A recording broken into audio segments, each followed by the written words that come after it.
And then number 3, why will I be approved for regular cleaning for gingivitis when I really need deep cleaning with antibiotics costing $870 out of pocket? So I am assuming that you have some dental insurance and you want to use the dental insurance towards getting this periodontal treatment done, which is the deep cleaning that you're referring to. And your question is related to why would the insurance pay for a regular cleaning when you really need a deep cleaning?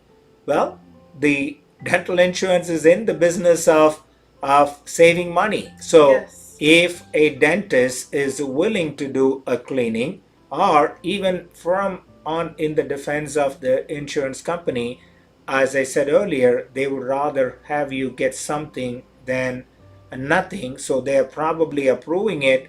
But it will be in your best interest, and forget about like the dentist doing the cleaning or the insurance approving it, in the best interest of you in terms of saving or saving your teeth, or even saving you money long term. I highly recommend you consider getting the deep cleaning as soon as possible instead of thinking about it, right? If you're determined to get the deep cleaning, why would you even want to think about it, right? So if you have concerns about saving money, then just keep saving money and get it done as soon as possible so you can help save your teeth and get the partial you need and help keep smiling.